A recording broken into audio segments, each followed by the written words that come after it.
Hi, colleagues. Welcome back to another episode of Visualizing Our Teaching Approach.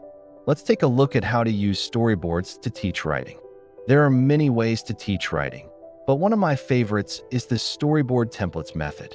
It's especially effective in elementary classrooms because it caters to visual and interactive learning styles. With this approach, students can use storyboards as a graphic organizer to plan their stories before writing them. This method allows students to break down the story structure into beginning, middle, and end, focusing on each part separately. Let's see how this works in practice. Plan a story with a storyboard of beginning, middle, and end. For instance, we could use the story of Cinderella. Now, Cinderella is a classic fairy tale with a simple plot that can easily be divided into these three sections. The beginning of the story introduces Cinderella and her situation.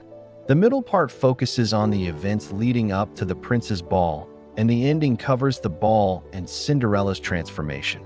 As a teacher, you can begin by presenting the story's beginning to your students. Discuss the characters and setting and encourage students to ask questions about the story so far. You can then introduce the concept of the middle part of the story and how it builds on the beginning. Ask students what they think will happen next in the story and why they think so. Guide them through the events leading up to the prince's ball, helping them to understand how these events contribute to the overall plot. Finally, discuss the ending of the story and how it resolves the conflicts or challenges introduced earlier. Encourage students to reflect on the story's message or themes and discuss any questions or reactions they have. Throughout this lesson, make sure to keep the activity age-appropriate. For younger students, you may need to simplify the language or provide more guidance.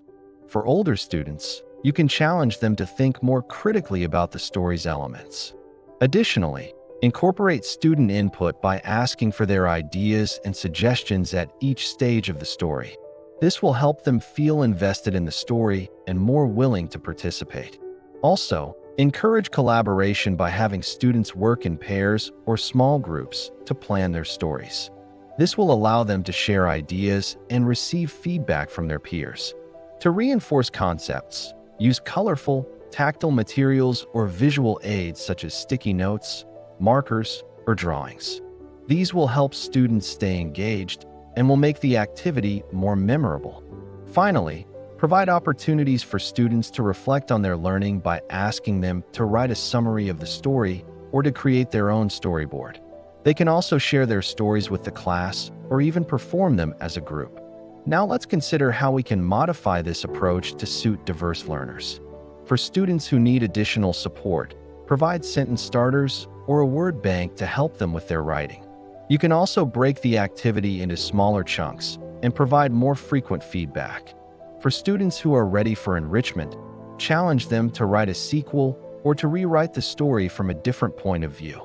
You can also encourage them to use more descriptive language or to include literary devices such as similes and metaphors.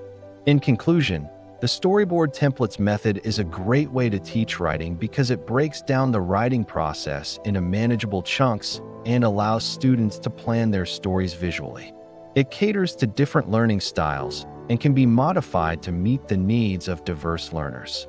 By using storyboards, students can develop their plot, characters, and setting, which are essential components of a story. So give it a try and watch your students become storyboarding experts in no time. That's all for today. If you enjoyed this content, please don't forget to leave a like and subscribe for more. Until next time, happy teaching.